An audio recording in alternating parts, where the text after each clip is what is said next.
영화보다 더 인상적인 현실 속의 신 스틸러들. 예, 확실하게 파 보겠습니다. 이상민, 양지열의 씬 스틸러.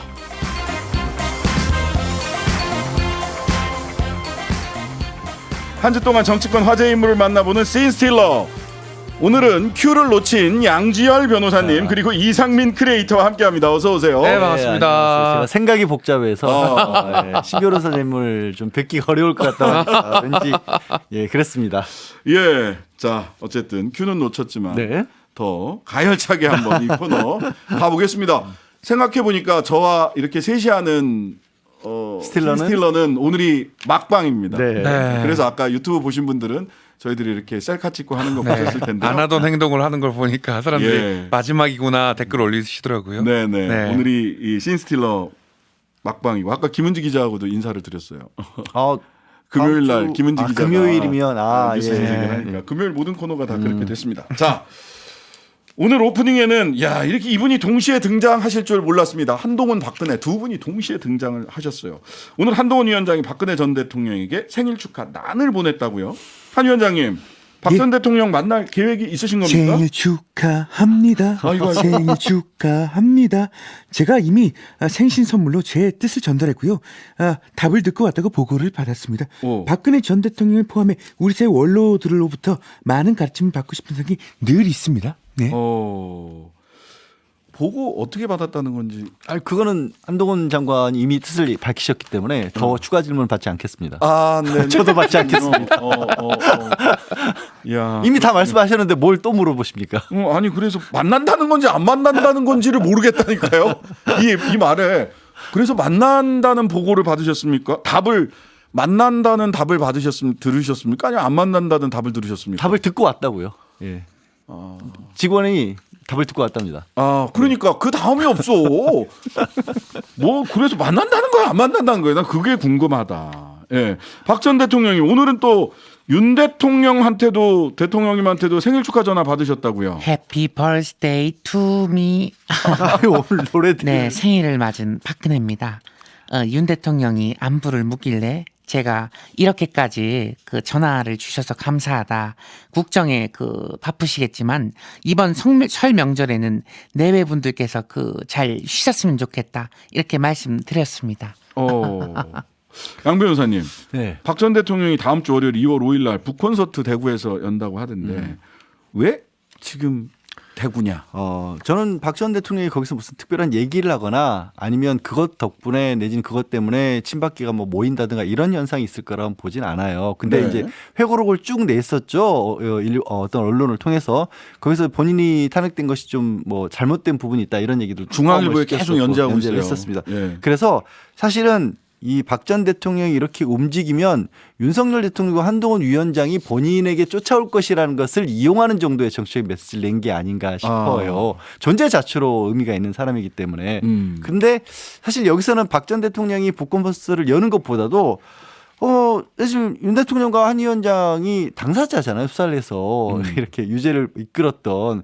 그리고 무엇보다 사면을 받아서 책임을 덜어준 것뿐이지 범죄 사실이 없어진 건 아니에요. 그렇죠. 그런데 이렇게 무슨 원로에게 말을 듣는다거나 생일을 축하하고 꽃을 보내고 되게 어색하게 느껴지거든요. 저는 개인적으로는. 그러면 이렇게 어떤 범법자에 대해서 그렇게 엄격하게 얘기를 하고 이재명 지금 민주당 대표에 대해서는 재판이 이미 아직 진행 중이고 확정되지 않았는데도 불구하고 같이 못 있겠다는 그런 식의 얘기들을 끊임없이 하지 피의자를 않습니까? 만날 수 없다. 예. 근데 어떻게 되는 거죠? 이 경우에는 아예 유죄가 확정된 인물인데 책임만 면했다 뿐이지. 수사팀장 윤석열, 수사팀원 한동훈. 네, 아마도 이제 연민 정도 그게 어떻게 보면은 박 전 대통령을 지지했던 보수 입장에서 봤었을 때는 원죄처럼 비출 수 있기 때문에 아주 가까이 가지만 우리가 이런 연민을 보여줌으로써 그런 부분을 덜어내려는 아마 메시지를 낼 거라는 걸 박 전 대통령은 알고 움직인 게 아닌가.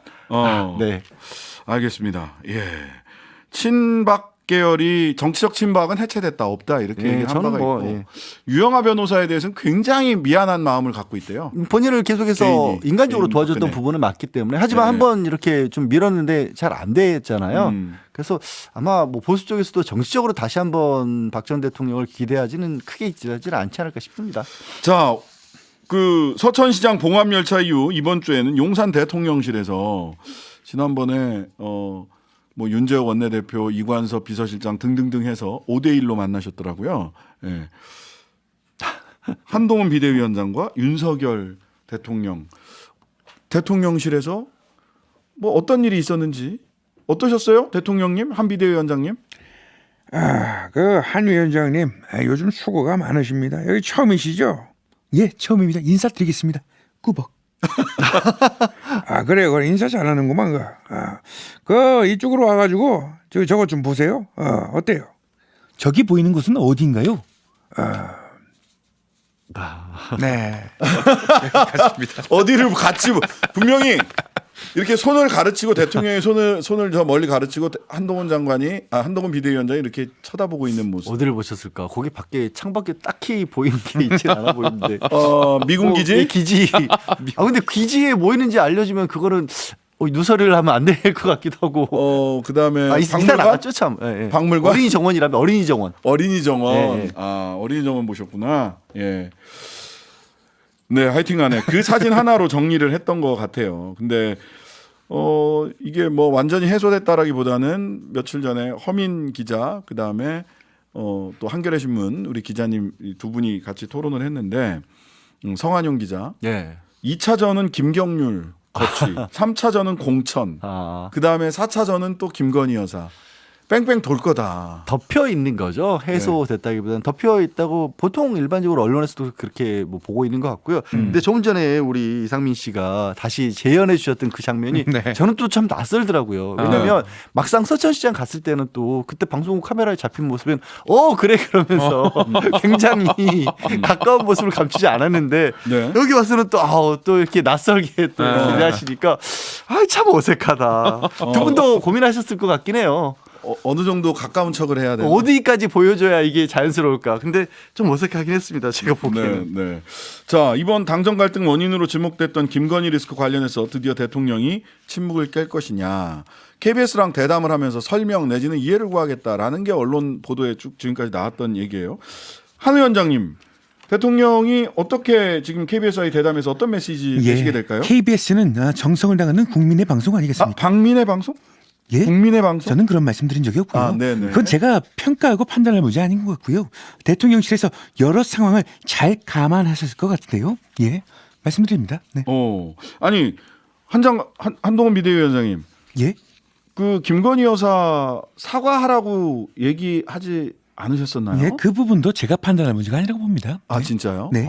이미 드린 말씀이 있기 때문에 거기에 따라서 받아들이시면 됩니다. 아니 제가 사과하라고 한 적 있나요? 이렇게 되물으시더라고요. 그렇게 거기에 대해서 되물었었고 네. 거기에 대해서 그렇게 비슷한 얘기를 하신 것 같은데 했더니 더 이상 이미 드린 말씀이 있기 때문에 추가하진 않겠습니다. 이런 식의. 알겠습니다. 재밌습니다. 예. 이미 드린 말씀이 약간 그 변화가 있었기 때문에 계속해서 지금 어떠냐고 얘기를 하니까 물어보는데 계속해서 이미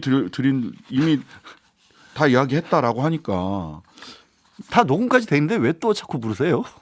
알겠습니다. 자, 김건희 여사 명품백 의혹 관련해서 국민의힘 소속 영입 인재시죠. 이수정 경기대 범죄심리학과 교수. 명품백 사건은 범죄심리학 관점에서 그루밍 범죄다. 그럼에도 대통령이 유감 표명을 하길 희망한다. 그루밍 범죄가 맞습니까? 글쎄, 우리 이제 사건 사고 면에서 그루밍 범죄가 어디 신 변호사님 주로 많이 나온지 아시죠? 아동 대상 성범죄 같은 데서 아동 많이 청소년 나왔습니다. 대상으로 해서 예. 성착취. 예, 그럴 때 이제 어떻게 보면 심신이 아직 좀 다 성숙하지 못한 미성년자에게 가깝게 친한 척 다가가서 그걸 호의를 이용해서 이제 본인의 나쁜 짓을 하는 그런 경우. 권위와 지위가 높은 사람이. 근데 자꾸 왜 우리가 김건희 여사를 그런 식으로 아무리 관계가 뭐 아버지 친구라고 할지라도 그렇게 볼 수 있을까요? 왜 자꾸 김건희 여사가요. 제가 아는 바로는 72년생이시거든요. 네. 53. 한국 나이로 윤석열 나이로 해도 52. 그렇죠. 네. 그런데 최재형 목사한테 아동 성착취나 또는 아동들이 지나친 의존 관계에 따라서 범죄 피해자가 되는 심리적 그런 관계, 지배가 가능해야 심리적 돼요. 지배가 심리적으로 최재형 목사님께 김건희 여사가 심리적으로 지배당했다. 이수정 교수님이 그렇게 얘기하셨어요. 덫에 걸린 짐승이라고 하시더니 이래도 되는 겁니까? 아니 자꾸 왜 이런 식으로 얘기를 하시는지 모르겠어요. 지난번에 그 리투아니아 가셨을 때는 대통령 배우자인데 그렇게 호객꾼에게 끌려갔다고 하지 않고 그렇죠.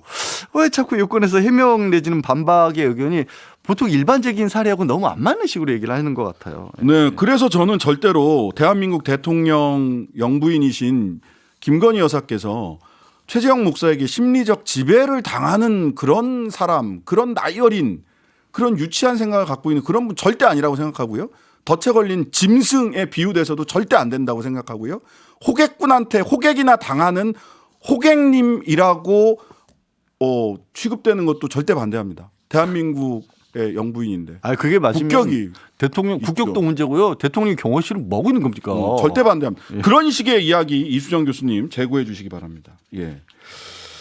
자, 요것도 우리 양 변호사님한테 여쭤봐야죠. 손준성 검사 네. 고발사주 1심 실형 판결이 났어요. 네. 아직 1심이긴 합니다만은 양 변호사님이 법적으로 지금 주목했던 부분이 있다면 법적으로 주목했다기보다 어쩌면 너무나 당연한 유죄 판결인데 판결의 근거로 됐던 것들 그 이미 알려진 거잖아요. 텔레그램 메시지에 손준성 보냄이라고 돼 있었다라는 거고 이제 보냈던 그 받았던 문서들을 보니까 원래 휴대전화 이용된 게 다 손준성 검사였기 때문에 이 법원 1심 법원이 보기에는 다른 사람으로부터 이게 나왔을 리가 없다라는 거고 또 작성에 필요했던 판결문이나 개인정보 검색했던 것도 그 수사정보정책관 내에서 이루어진 거잖아요. 그럼 당연히 작성과 전달에 손준성 검사가 관여를 했고 했다라고 보는 게 그냥 너무 상식적인데 네. 이게 이따 판결이 나온데도 오래 걸렸고 네. 김 의원은 또 상대적으로 당시 예비 후보였지만 검찰에서 아예 재판을 넘기지조차 않았어요. 예. 그때 썼던 게 손준성이 아니라 다른 사람이 보냈을 가능성 배제할 수 없다. 거기 판결문이나 개인정보 출력한 것도 접수사정보 정책과에서 출력은 했는데 다른 데 썼을 수도 있다. 뭐 이런 식의 얘기들 하면서 대단한 상상력이죠. 그게 어떻게 가능한 일인지 오히려 넷플릭스에서 그 하나 드라마를 만들어야 됩니다. 그 정도 되면. 그거 안 봐요. 못 믿어요 사람들이. 이거 뭐 이 시나리오 이렇게 써 그렇게 봐요. 그러니까 손준성 보냄이라는 그 결론을 내리기까지 2년이 넘게 걸렸어요.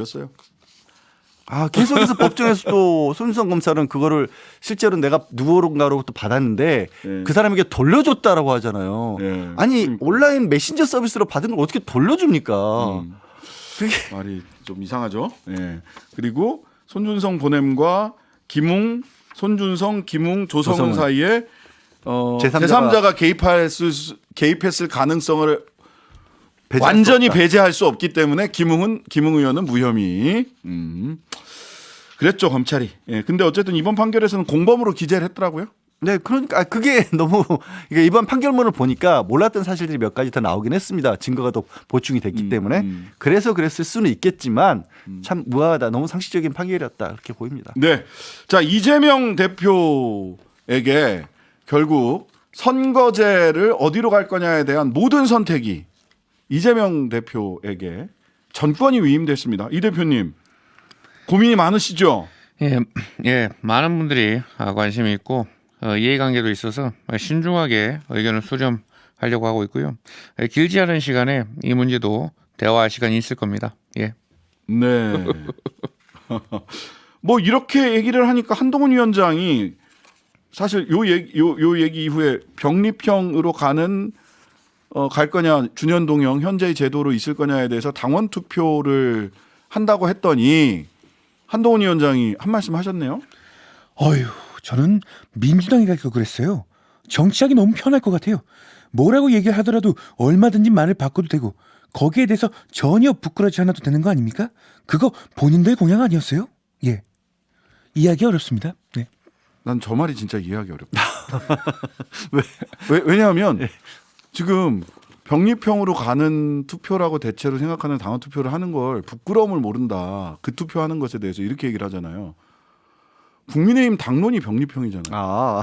국민의힘 당론과 같은 쪽으로 가는 투표를 하는데 부끄러운 줄 모른다라고 얘기를 해서 이게 일단 민주당과 이재명이 뭘 하면 일단 까고.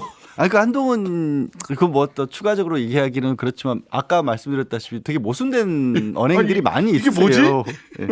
본인이 나인 위치, 본인이 했던 일, 과거에 했던 말이나 행동 이런 것들이 또 안 맞기도 하고 현재 국민의힘 상황과 지금 본인이 말씀이 더 안 맞는 부분들도 있고 그런 경우들이 여기서도 불거진 게 아닌가 싶긴 한데 어쨌든 이재명 대표 저는 뭐 한번 그런 얘기가 나왔죠. 민주당에서도 마치 당원 투표로 결정할 것처럼 그런 보도가 나오기도 했었고 민주당에서 외부에서 이제 비판적인 시각에서 많이 말씀하시는 게 민주당은 좋게 말해서 여러 가지 의견이 있지만 나쁘게 보면 너무 중구난방이다. 이런 얘기 속에서 이재명 대표 제 역할 못하고 있는 거 아니냐. 리더십. 예. 네. 근데 결국에는 이재명 대표가 신중한 모습을 보이되 본인이 결단을 내리는 쪽으로 이렇게 모습을 만들었기 때문에 시간을 끌었다고 하지만 충분히 듣는 쪽으로 모양새를 갖췄던 거고 이제 그야말로 이제 결단이 남은 거겠죠. 네, 네.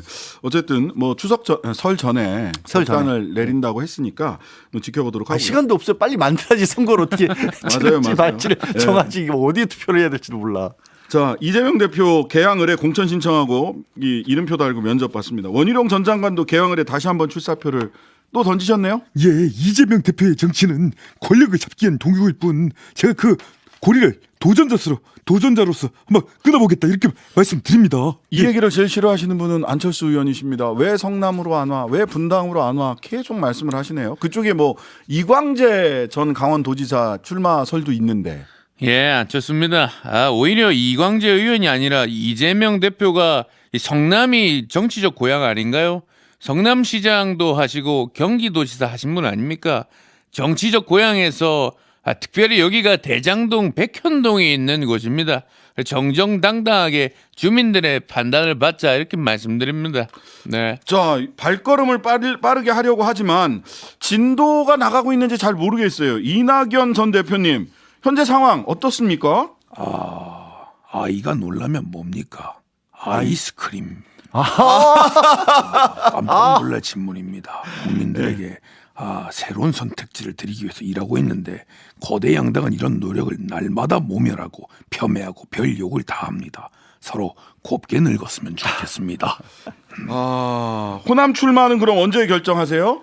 이제 마냥 미룰 수도 없지요. 많이 늦기 전에 방향이라도 말씀드리는 것이 도리인 줄로 압니다. 네. 출마하실 수 있을까 이런 모르겠습니다. 상황은 예상됐던 거 아닌가요? 그러니까 안에 내부에서 비판적인 의견을 낼 때는 본인의 어떤 정체성이라든가 본인 목소리가 안 나와도 괜찮았는데 지금 밖에 나오시면 본인 색깔을 내야 되거든요. 근데 지금 네. 이낙연 대표는 그런 색깔을 내기 전에 미리 어디 가라 저리 가라 요구만 받고 계시니까 화가 좀 나시겠죠. 예, 지금까지 양지열 변호사, 이상민 크리에이터였습니다. 두 분 감사합니다. 네, 고맙습니다. 고맙다고 봐요. 아유 어르신.